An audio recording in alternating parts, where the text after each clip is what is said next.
I Gauri Sitanath প্রেমানন্দে একবার হরি হরি বলো। নিতাই গৌরী সীতানাথ প্রেমানন্দে একবার হরি হরি বলো। নিতাই গৌরী সীতানাথ প্রেমানন্দে একবার হরি হরি বলো। অবেত ভক্তবৃন্দের চরণ আমার কোটি কোটি দণ্ডবত প্রণিপাত। রাধারানী আজ মাথুর বিরহে, কৃষ্ণ বিরহে বিরহে বিরহের চরম দশায় উপস্থিত রাধারানী। বিরহে মান দশা দেখা দিয়েছে।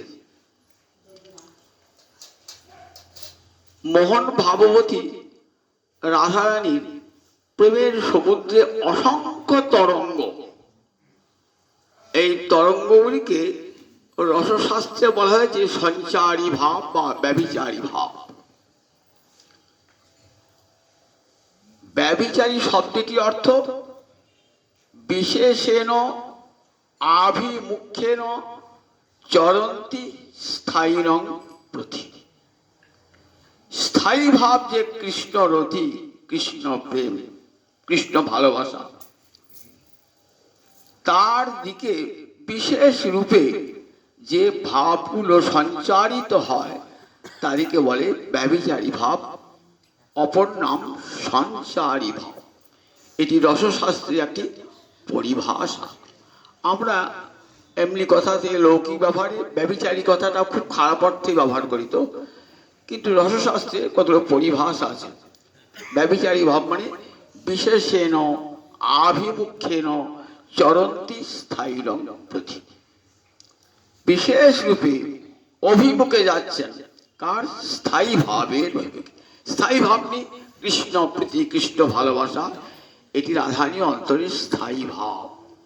সেই স্থায়ী ভাব সমুদ্রে অসংখ্য তরঙ্গ একবার উঠছে একবার নামছে। উন্মজ্জন্তি নিমজ্জন্তি স্থায়িনী অমৃত বারিধৌ। উজ্জ্বল বলছেন উন্মজ্জন্তি একবার ঢেউ উঠছে আবার নিমজ্জন্তি মিলিয়ে যাচ্ছে। কোথায়? স্থায়িনী, স্থায়ী ভাব সমুদ্রে।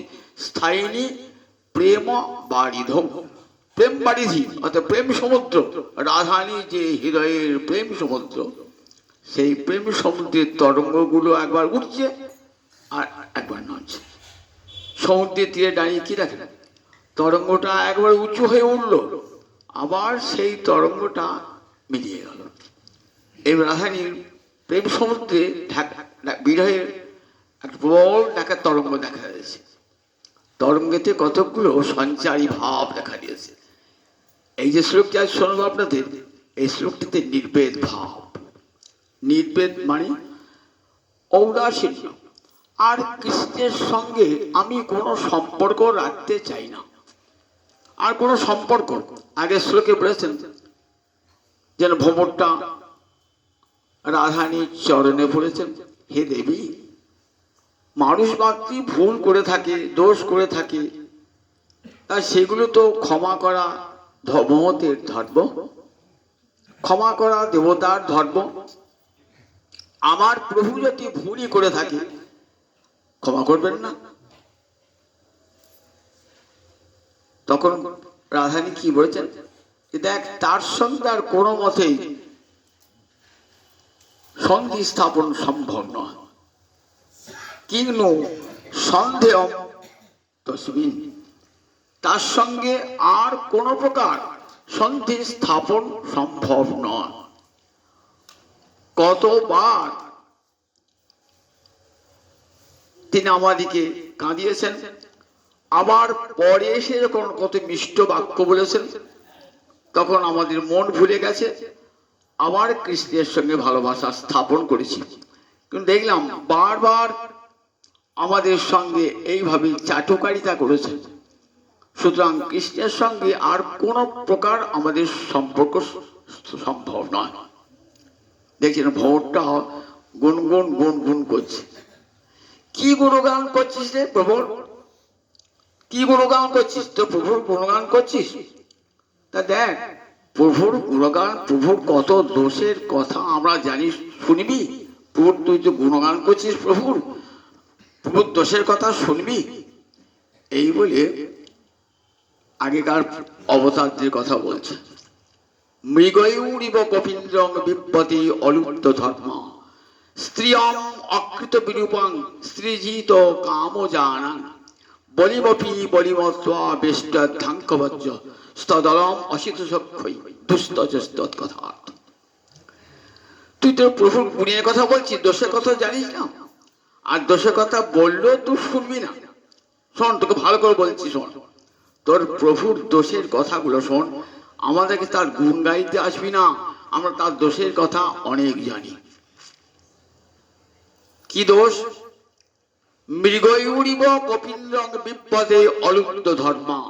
মৃগয়ু মানে ব্যাধ, কপীন্দ্রং মানে কপি রাজা অর্থাৎ বানরদের রাজা বালি, বিপদে তাকে বধ করলেন। ঠিক কেমন না, ব্যাধের মতন অলুপ্ত ধর্ম, নিজে ব্যাধ না হয়েও ব্যাধের আচরণ করলেন। রামচন্দ্র তো ক্ষত্রিয়, ক্ষত্রিয় রাজা কি ব্যাধের অনুসরণ করে? আবার দেখো, লোকে মৃগয়া করতে গিয়ে হরিণ বধ করতে পারে, অন্য পশু বধ করতে পারে, বানরকে কখনো বধ করে না। কারণ বানরের মাংস ভক্ষ্য নয়, বাজারে তার বিক্রিও হবে না। সুতরাং অলুপ্ত ধর্মা, ব্যাধ না হয়েও ব্যাধের চেয়েও হীন আচরণ করেছেন রাম অবতারে। মৃগয়ু রিব কপীন্দ্রম, বালিরাজকে বধ করেছেন। সুতরাং দেখ, এই বালি বধ তার জীবনে একটা কলঙ্ক হয়েছে। আবার কি শোনাচ্ছিস? আবার দেখ রাম অবতারে কি করেছে না, স্ত্রিয়ম অকৃত বিরূপাং স্ত্রী জিত কাম জানাং। স্ত্রিয়ম অকৃত বিরূপাং, একটা নারীকে রাম অবতারে তার নাক কান ছেদন করে তাকে অকৃত বিরূপাং, তাকে বিরূপ করেছে, বিরূপা করেছে। শূর্পণখা রাবণের ভগিনী। রামচন্দ্র যখন পঞ্চবটী বনে, তখন রাবণের ভগিনী শূর্পণখা এসেছেন।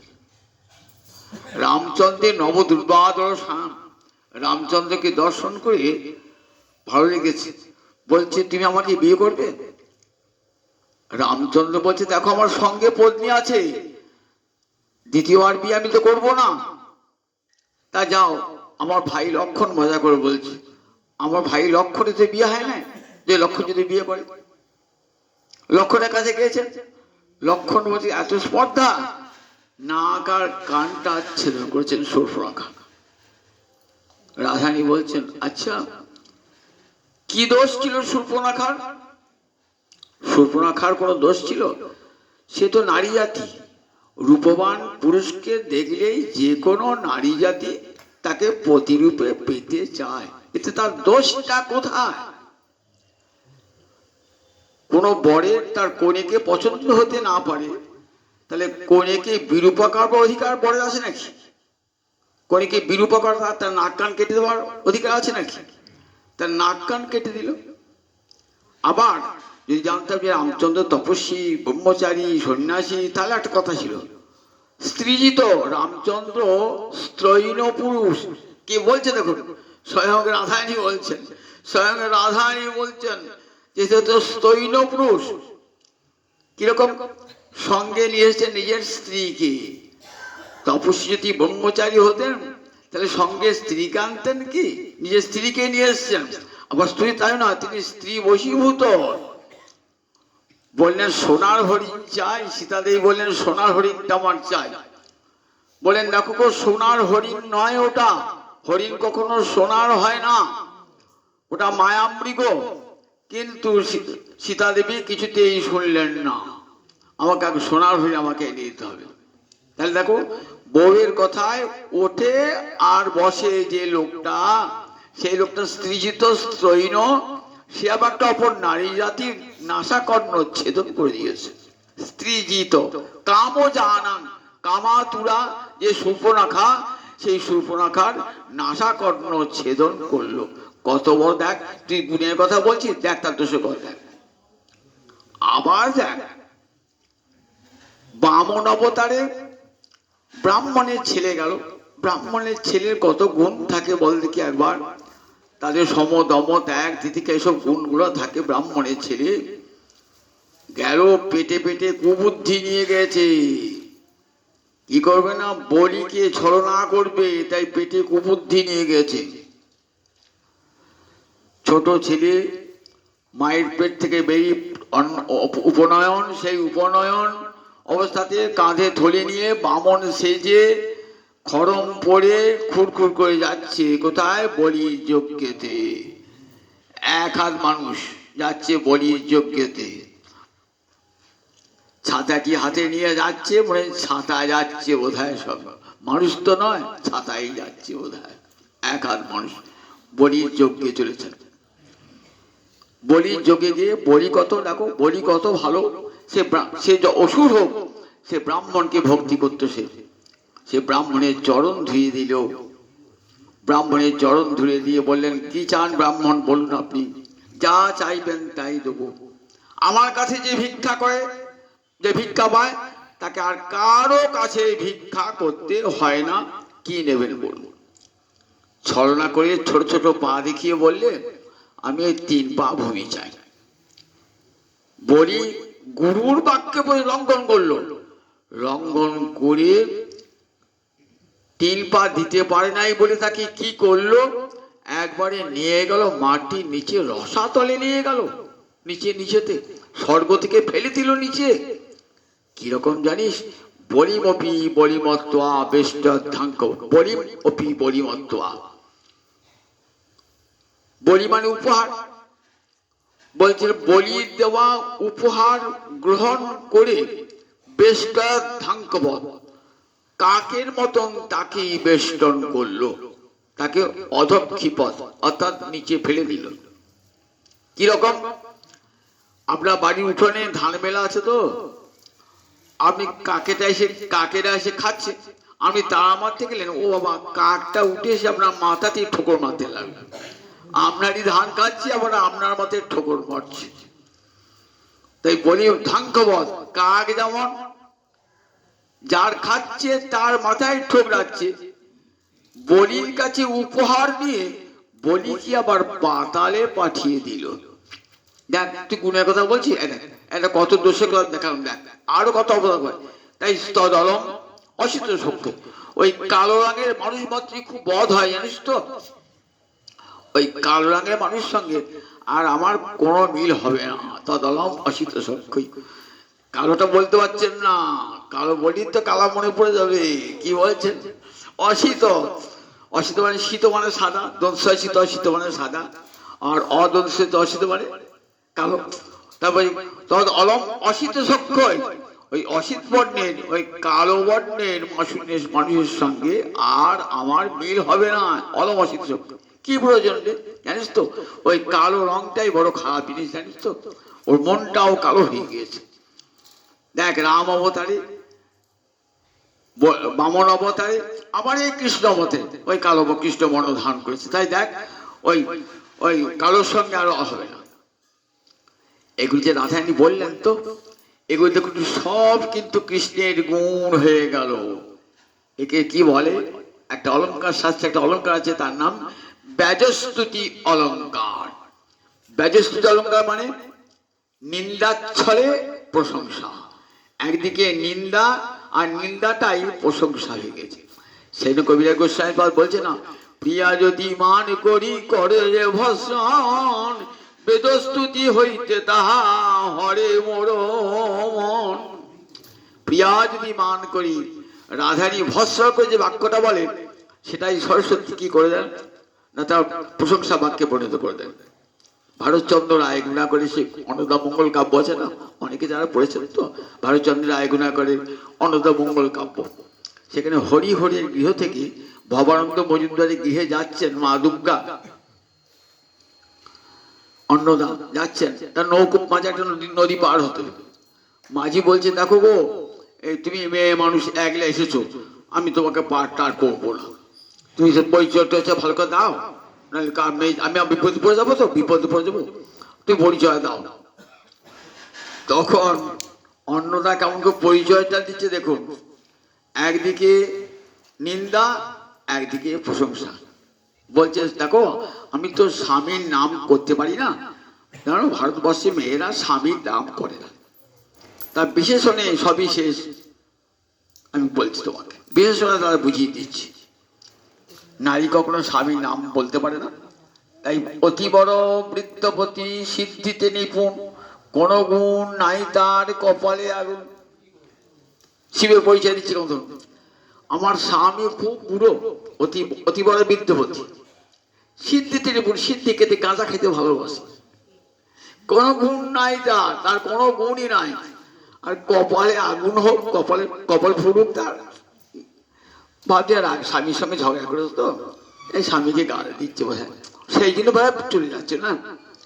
এটা বুঝছে কে? মাঝি তো লেখাপড়া জানে না। মাঝি বুঝলো স্বামীর সঙ্গে ঝগড়া করেছে, বুড়ো বর আবার গাঁজা খায়,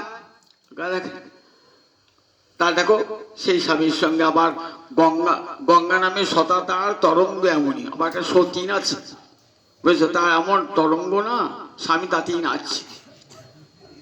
ভাবলে একটা সতীন আছে, সতীনের সঙ্গে ঘর করা তরঙ্গ দিয়ে কষ্ট করতো, তাই পালাচ্ছে। কিন্তু না, অন্নদার মুখে কখনো শিবের নিন্দা হয়? তিনি কখনো শিব নিন্দা করতে পারেন? কত বড় প্রশংসা হয়ে গেল। কোন অতি বড় বৃদ্ধপতি, মানে শিবের মতন এত বড় জ্ঞানবৃদ্ধ লোকে আর নাই। যদি জ্ঞান চাইতে হয় শিবের কাছে প্রার্থনা করতে হয়, শাস্ত্রে বলেছে। তাই শিবের মতন জ্ঞানে বৃদ্ধ তিনি, তাই অতি বড় বৃদ্ধ শিব, অতি বড় বৃদ্ধপতি, সিদ্ধিতে নিপুণ। যে তার কাছে একবার একটা বিল্লপত্র দিয়ে প্রার্থনা করে না, সঙ্গে সঙ্গে মহাদেব এমন আশুতোষ, নামটাই আশুতোষ, সঙ্গে সঙ্গে তুষ্ট হয়ে যান, তুষ্ট হয়ে সঙ্গে সঙ্গে তুষ্ট হয়ে সিদ্ধি দান করেন। সত্য হলো একটা ঘটনা দেখবেন, আশুতোষ সবার কেমন কেমন আলাভোলা লোক মানুষ। দেখুন একটা অসুর, তার নাম হচ্ছে ভস্মাসুর, সে গিয়ে শিবকে বলছে, বাবা আমি তোমার ভক্ত, আমি তোমার চরণে বিল্লপত্র দিলাম, আমার প্রার্থনা পূরণ করো। তোমার কি প্রার্থনা গো? তা বলছে, আমি যার মাথায় হাত দেবো সে যেন পুড়ে ছাই হয়ে যায়। বলে বেশ তাই হবে, যা। বাবা ভাবলি না, বাবার মন এমন সরল, বেশ ছাড়বি, যা, বেশ তাই হবে, যা বেটা যা। এইবার শিব, আচ্ছা তোমার মাথায় হাত দিয়ে দেখি, তুমি বরটা মিথ্যা দিলে না ঠিক করে দিলে, তোমার মাথায় হাত দিয়ে পরীক্ষা করে দেখি। শিব বলে, আচ্ছা মুশকিল, বললাম বিপদে বললাম বাবা। শিব তখন ছুটে পালাচ্ছে, আর ওষুধটাও ছুটছে। ও ঠাকুর পালাচ্ছ কেন, বর দিয়ে পালাচ্ছ কেন? আমার সঙ্গে গোবিন্দ কি রাখাল বেশি এসেছে, এসে বলছে কি হলো রে? তা বলছে ঠাকুর আমাকে বর দিল, বলে যে তুই যার মাথায় হাত দিবি সে পুড়ে ছাই হয়ে যাবে। তেমন ঠাকুর পরীক্ষা করে দেখি, তোমার মাথায় দিয়ে হাত দিয়ে দিই, কেউ তো নয়, তোমার মাথায় হাত দিয়ে দেখি। ও ঠাকুর পালাচ্ছে, বলে আরে বোকা, ঠাকুরের মাথায় হাত দেবে দরকার তো নিজে রয়েছে, নিজের মাথায় হাত দে, নিজের মাথায় হাত দেবে।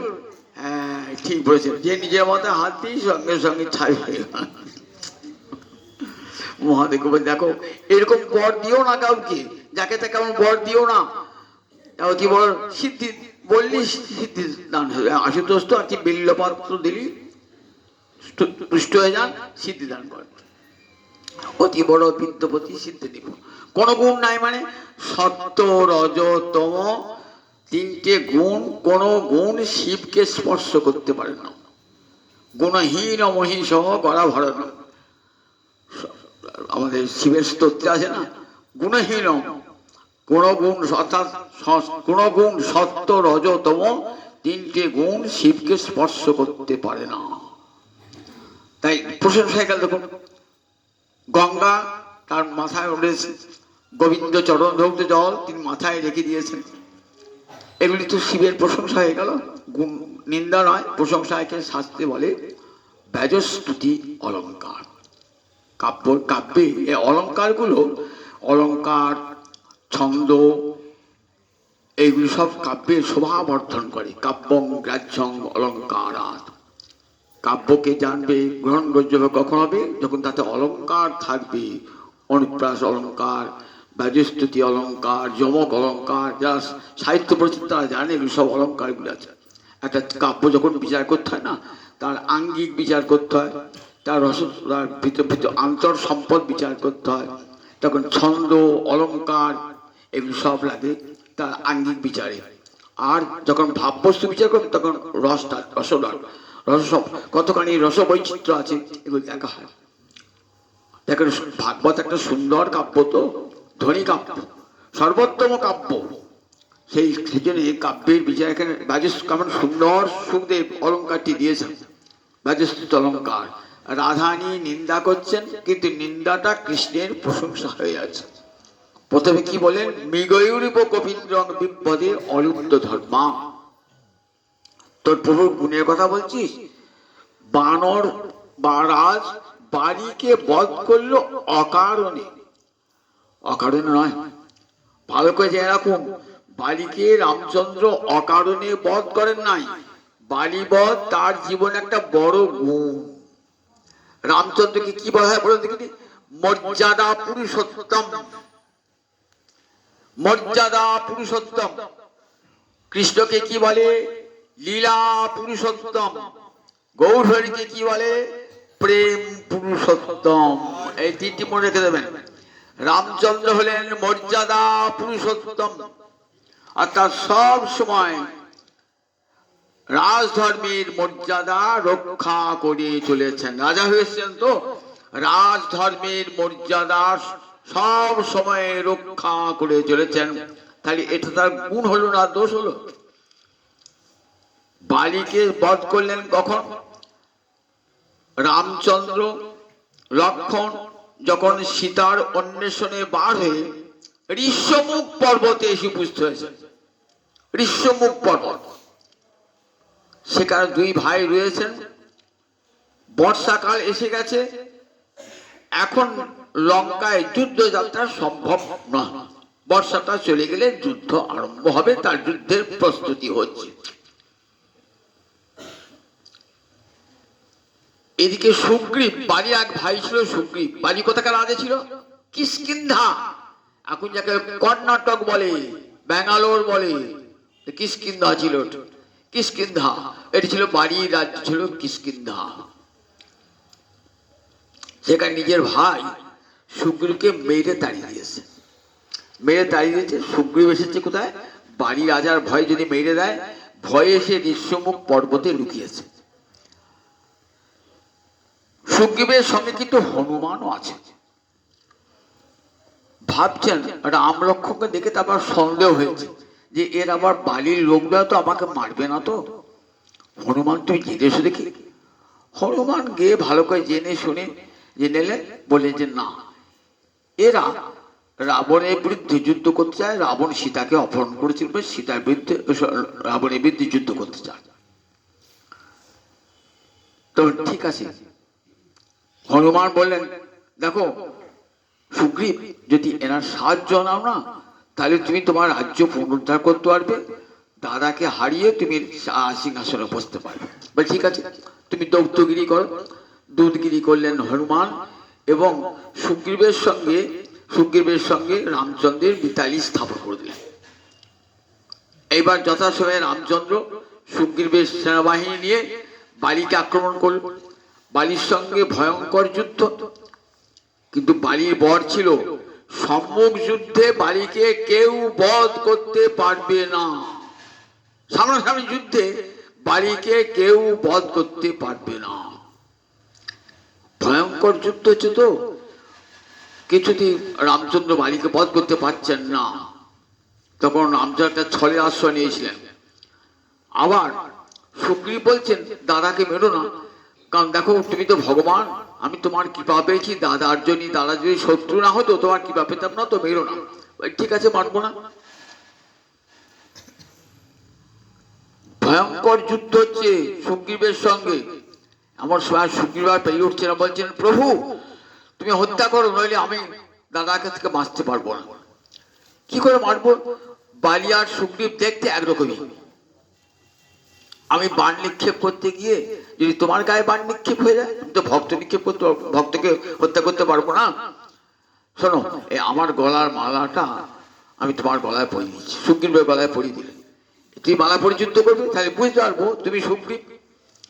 আর আমি গাছের আড়াল থেকে ওই বালিকে বধ করবো। গাছের আড়াল থেকে বালিকে বধ করলেন, সুগ্রীব রাজত্ব পেল। তা বালিকে বধ করলেন কেন? বালি তো রাজা ছিল এবং সে তো বালির জ্যেষ্ঠ পুত্র, সে তার রাজ্যাধিকার তাই তো আগে, তাহলে তাকে বধ করলেন কেন? শাস্ত্রে কি বলেছে? আততায়ী বদ্ধা, যারা আততায়ী তাদেরকে বধ করবে, এটা শাস্ত্রে বলা আছে। রামচন্দ্র শাস্ত্রবিধি লঙ্ঘন করেন নাই। কাকে আততায়ী বলে? অগ্নিদ গরদশ্চৈব শস্ত্রপাণি ধনাপহা ক্ষেত্র দ্বারাপহারি চ সরইতে আততায়ীন। অগ্নিদ মানে যারা ঘরে আগুন লাগিয়ে মানুষ মেরে দেয়, গরদ যারা বিষ খাইয়ে মানুষ মারে, শস্ত্রপাণি হাতে অস্ত্র নিয়ে ঘুরছে মানুষ নরহত্যা করবার জন্য, সমাজ বিরোধী।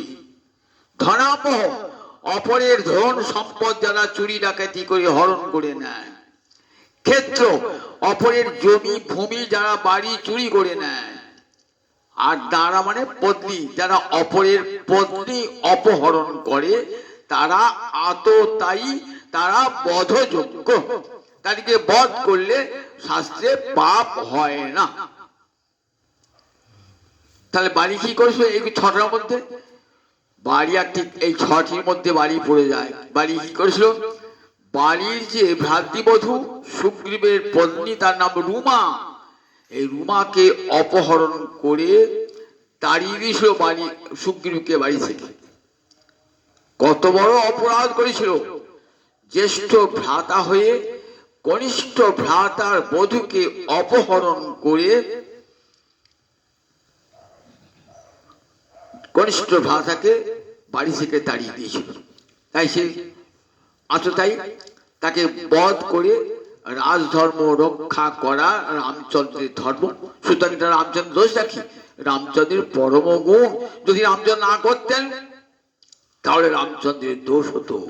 ধরাভার হরণ করতে হবে তো, ধরায় যারা পাপিষ্ঠ তাদেরকে বধ করতে হবে তো। ধরাভার আমাকে একদিন জিজ্ঞাসা করেছে, আচ্ছা রামচন্দ্র বালি বধ করলেন কেন বলুন তো মাস্টারমশাই, এটা তো বড় করা অন্যায় হয়েছে।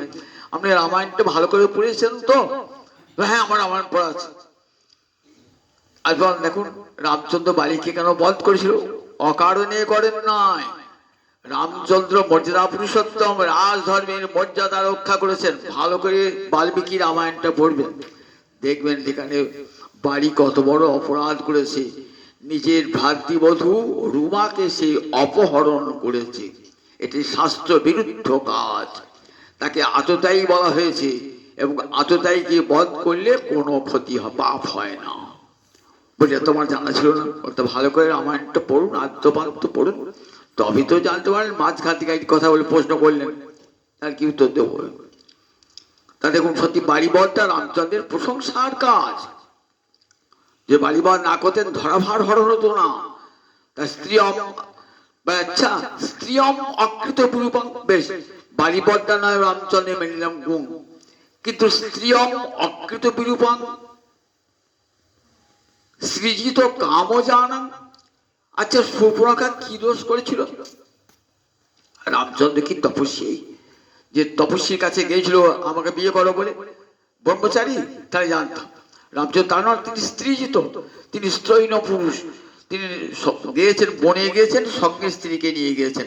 সুতরাং তার রূপ দর্শন করে সুর্পনখা তাকে ভালোবেসে বিয়ে করতে চেয়েছে, এতে পাপটা কি হল? বললেন দেখো, রামচন্দ্র সুর্পনখাকে গ্রহণ করেছেন। কি করে গ্রহণ করলেন?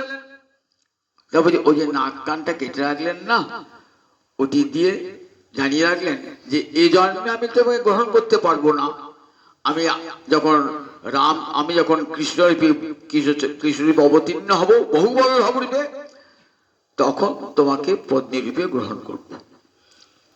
এখন আমি এক পত্নী ব্রতধর, অর্থাৎ সীতা দেবী ছাড়া আর কারু পানি গ্রহণ করব না,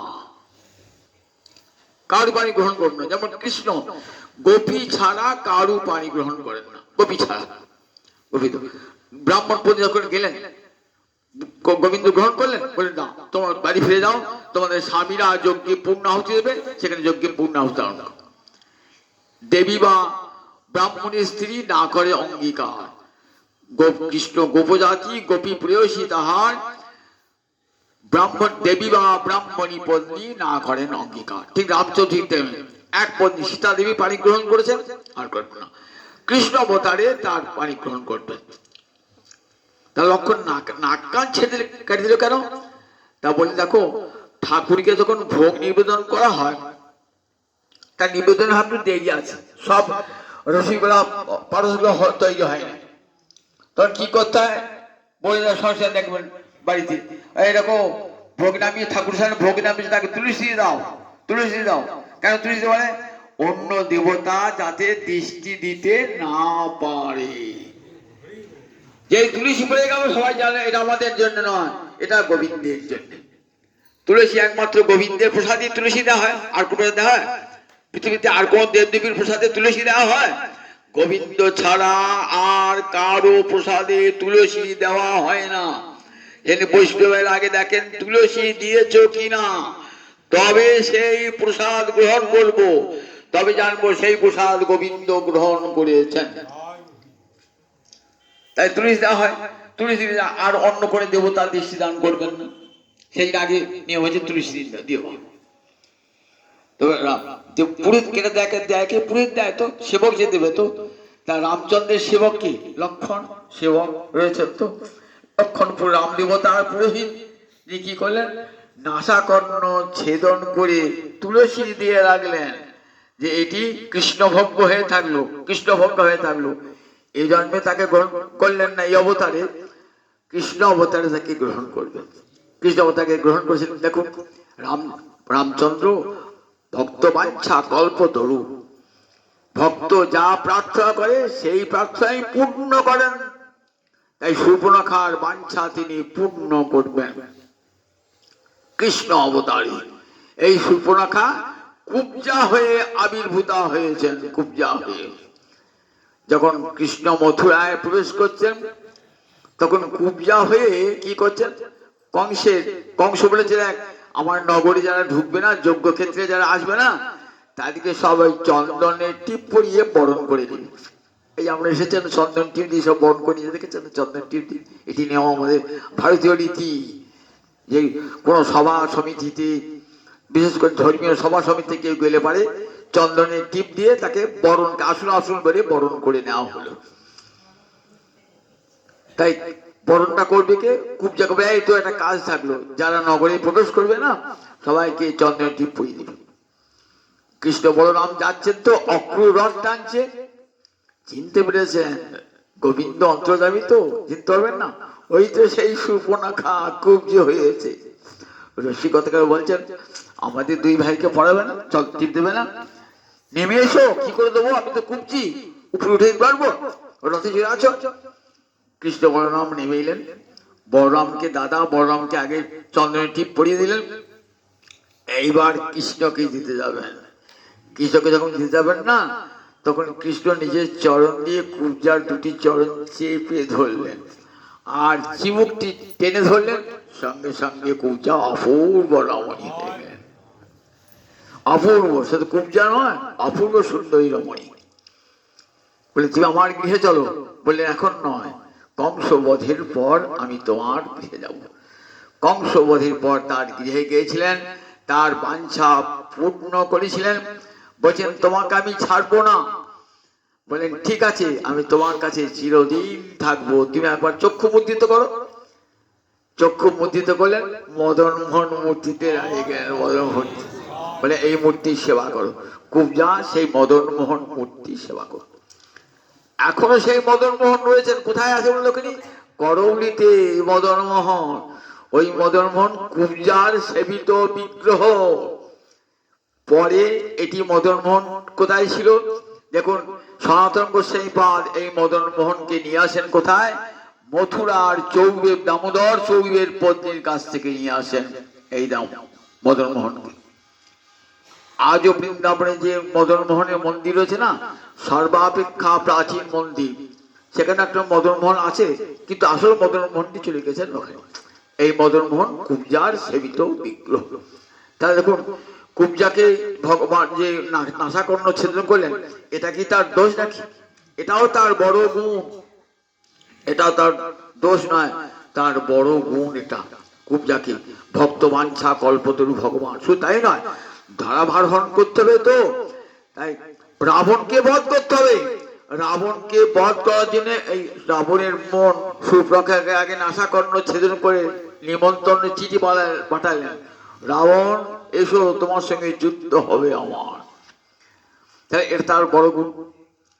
তাহলে দেখুন, রামচন্দ্র রাবণকে বধ করবার পূর্বেতে সুর্পনখার নাসাকর্ণ ছেদন করছেন, উদ্দেশ্য রাবণ বধ, তো রামচন্দ্রের উদ্দেশ্য, কারণ রাবণ সীতাকে অপহরণ করেছেন, তাই রাবণকে বধ না করে ধারাভার হরণ হবে না, রাবণকে বধ করতেই হবে। রাবণকে বধ করে একটা সূত্র হলো ওই সুর্পনখার নাসাকর্ণ ছেদন। রাবণকে বধ রামচন্দ্র করে ধারাভার হরণ করবার জন্য রাবণকে বধ করবেন তো। আচ্ছা, রাবণ সীতাকে পঞ্চবটী থেকে অপহরণ করেছে, তো অনেকেই জানেন রাবণ সীতাকে অপহরণ করেছে। এখন গৌরহরি যাচ্ছেন কোথায়, দক্ষিণ দেশ যাচ্ছেন, এখানে দেখছেন রাম ভক্ত ব্রাহ্মণ আছে, রাম ভক্ত ব্রাহ্মণ গৌরহরিকে নিমন্ত্রণ জানিয়েছেন, তাহলে দুপুরে ভোজন করাবে। অনেক বেলা হয়ে গেছে, বেলা 2টা বেজে গিয়ে, তখন কিছুই রান্নাই যাবে না। মহাপুরুষ বলছে, কই গো, কিছু রান্না পাঠটা করো, রান্নার পাঠটা তো কিছু দেখছি না।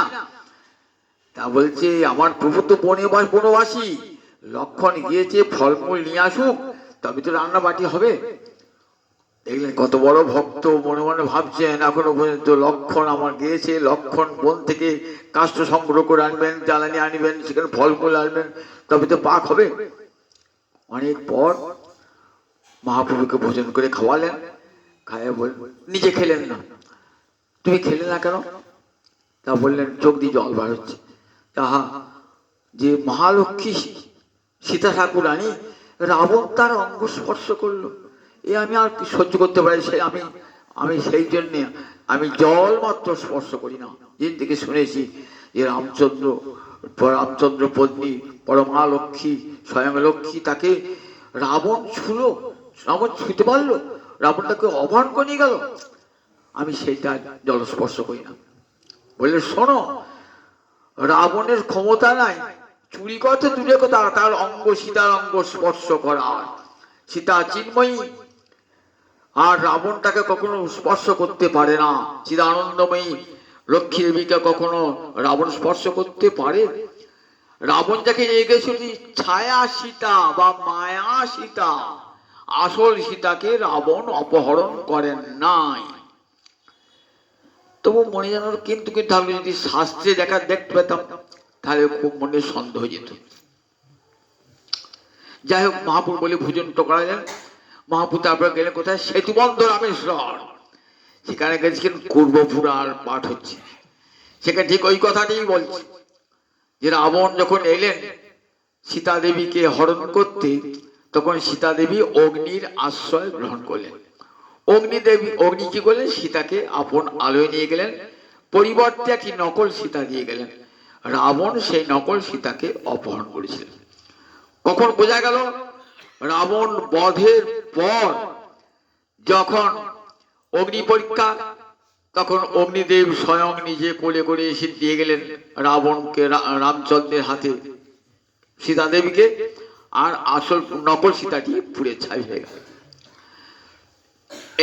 এটি আপনি চৈতন্য চৈতামে দেখবেন, রাখবেন, ছায়া সীতাম অপহরণ।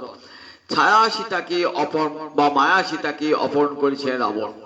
সেই পাতাটি নিয়ে এলেন, মূল গ্রন্থের পাতাটি নিয়ে এলেন, দিয়ে বললেন, মহাপ্রভু নিজে লিখে দিলেন, লিখে দিয়ে বলে ওই বইয়ের মধ্যে ভরে দাও। তার বইয়ের পাতাটি চলে গেলে বইটা তো অসম্পূর্ণ থাকবে, বলি পাতাটা আমাকে দাও। পাতাটি দেখাবো। ব্রাহ্মণ না খেয়ে রয়েছেন, রামভক্ত ব্রাহ্মণ, তাকে দেখাবো বইয়ের পাতাটি। মহাপ্রভু এলেন, এসে দেখাচ্ছেন সেই রামভক্ত বিপ্রকে। দেখো এরকম কুর্ম পুরাণে আছে, বিশ্বাস হলো তো? কুর্ম পুরাণে, পুরাণ তো বেদানুগ, বেদ বলেছেন, যা পুরাণ তাই বলেছেন। খুব আনন্দ মহাপ্রভু জড়িয়ে ধরেছেন, তুমি বোধহয় আমার সে রামচন্দ্র নয়, তুমি তোমার সেদিন ভোজন করে নাই, তুমি আমার নাম সম্মুখে দেখা দিয়েছো। খুব আনন্দ, চোখের জলে ভাসছেন। সেদিন তোমাকে ভালো করে খাওয়া আনা নেই, আজ তোমাকে ভালো করে খাওয়াবো প্রভু, আমার গৃহে থাকো। তাই এই রামচন্দ্র যে রাবণকে বধ করেছিলেন, এটিও তার একটা গুণ, ধারাভার হরণ গুণ। কৃষ্ণ কংসকে বধ করেছেন, এটা তার বড় গুণ নয়? যদি না করতেন তাহলে জরাসন্ধ, কংস, শিশুপাল যদি বধ না হতো, তাহলে সারা বিশ্বে একটা অহিংসার পরিবেশ তৈরি হয়ে যেত। তাই রামচন্দ্র যে রাবণকে বধ করছে, এটা তার বড় গুণ।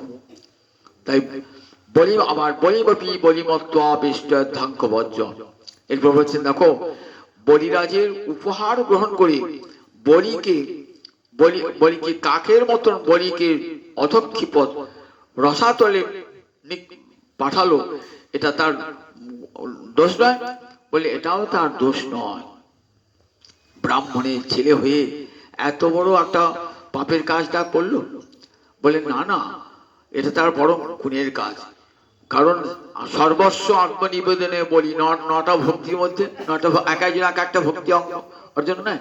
যেমন প্রহ্লাদ স্মরণে, পৃথুরাজা অর্চনে, ঠিক তেমনি বলিরাজা আত্মনিবেদনে, বলির আত্মনিবেদনে বলিরাজা, এই নবদা ভক্তি শেষটা আত্মনিবেদনে বলিরাজা ভগবানের চরণে নিজেকে সমর্পণ করেছিলেন।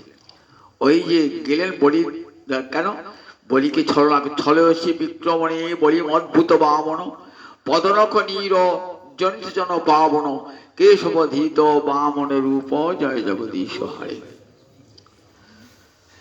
দেবমাতা অদিতি কেঁদেছিলেন, আমার ছেলেরা বনে জঙ্গলে ঘুরে বেড়াচ্ছে গোবিন্দ। তার জন্য কাশ্যপ বললেন, কশ্যপ মুনি বললেন, তুমি তপস্যা করো, ভগবান ভক্ত বাঞ্ছা কল্পতরু। তপস্যা করলেন, অদিতিকে বললেন, মা আমি তোমার গর্ভে তোমার পুত্র রূপে আসবো, এসে তোমার পুত্র করে দুঃখ দুর্দশা দূর করবো। অদিতির পুত্র রূপে ভগবান শ্রীহরি বামন রূপে জন্মালেন। বামন রূপে জন্মে ছোট্ট বামন রূপে যাচ্ছেন। ব্রাহ্মণের ছেলে পৈধলে পরে যেমন হয়, ভিক্ষার ঝুড়ি নিয়ে হাতে ছাতা নিয়ে যায়, খড়ম পড়ে যায় না, তেমনি করে গিয়েছেন বলির চোখকে।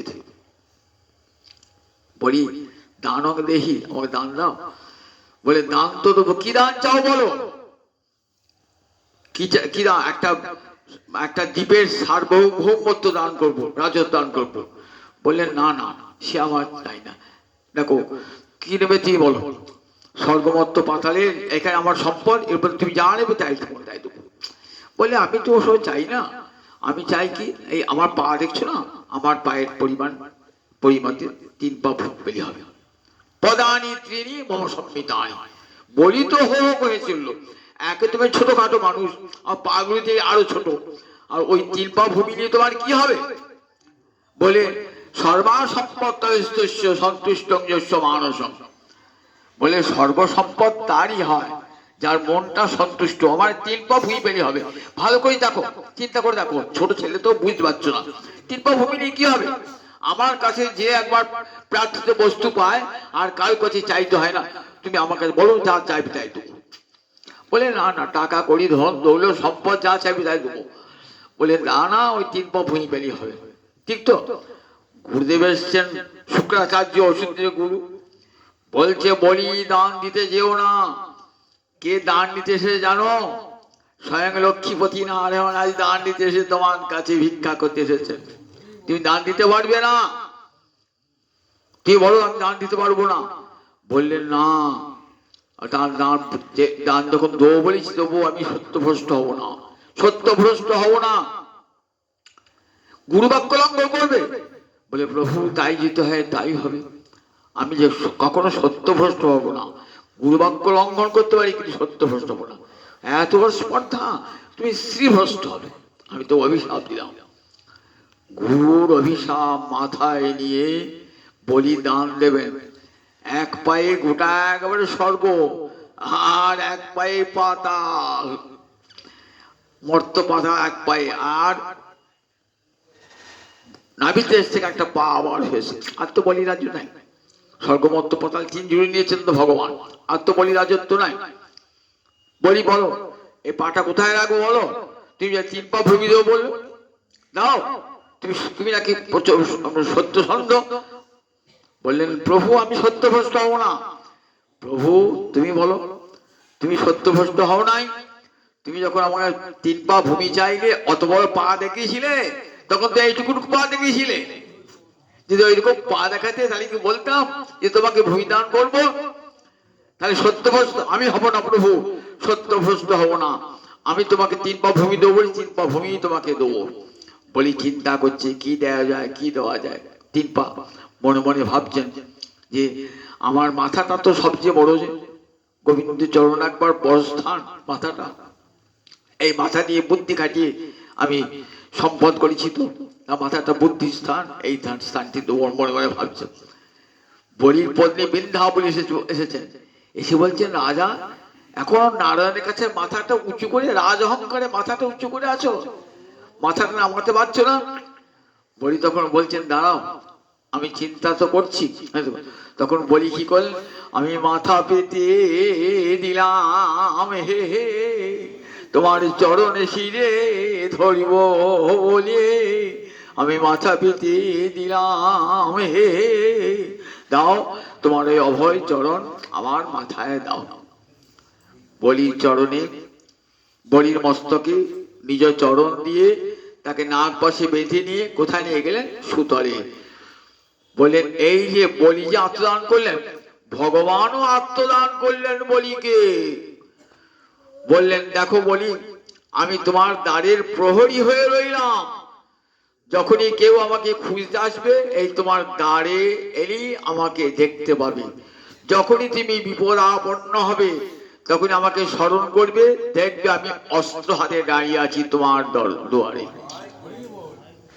তাহলে কত বড় কৃপা, এটা ভগবানের কৃপা নয়? বলি আত্মদান করেছিলেন, ভগবানও তাকে আত্মদান করলেন, এটিও ভগবানের গুণ। তাহলে দেখুন রাধাকে নিন্দা করলেন, তো নিন্দাটা সব প্রশংসা হয়ে গেল। গাজস্তুতি অলঙ্কার, প্রিয়া যদি মান করি করে ভৎসন, বেদস্তুতি হইতে তাহা হরে মোর মন। বেদের স্তুতি হতে কত বড় দেখুন একবার, বেদের স্তুতি হতে কত বড়। বললেন রাধানী যে নিন্দা, রাধানী চিন্ময়ী, তার মুখ হতে যে বাক্য বার হবে সেগুলো চিন্ময় বাক্য। সরস্বতী সব প্রশংসা করে পাঠিয়ে দিচ্ছেন। গোবিন্দকে নিন্দা করলে সেটা প্রশংসা হয়ে আসে। তাই বললেন দেখো এগুলি সব রাধানী মান করে বলছেন, তো এগুলি সব নিন্দার ছলে রাধানী গোবিন্দের প্রশংসা এমনি করে ভ্রমণকে বলছেন দুস্তত কথা। তো কিন্তু তার কথা ত্যাগ করছেন না কেন? বলেন তার কথা ত্যাগ করা বড় কষ্টকর।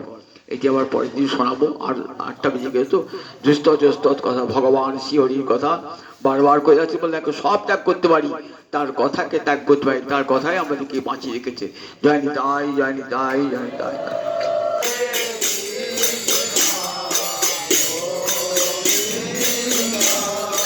জয় জয় শ্যাম সুন্দর মদন মোহন বৃন্দাবন চন্দ্র।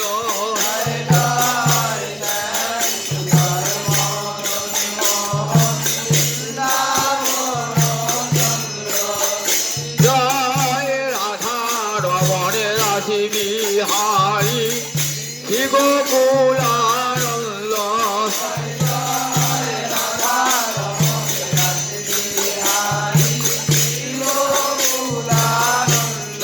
জয় জয় রাশেশ্বরী বিনোদিনী ভানুকুল চন্দ্র।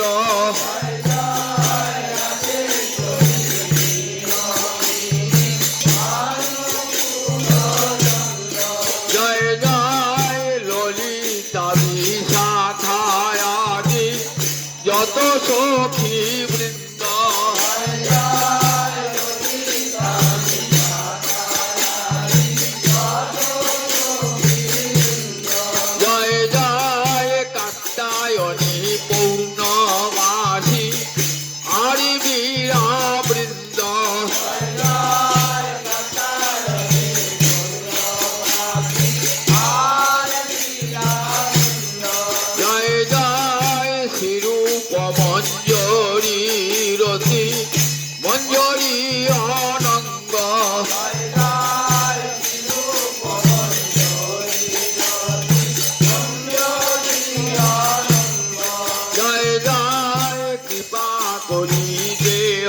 যুগল চরণার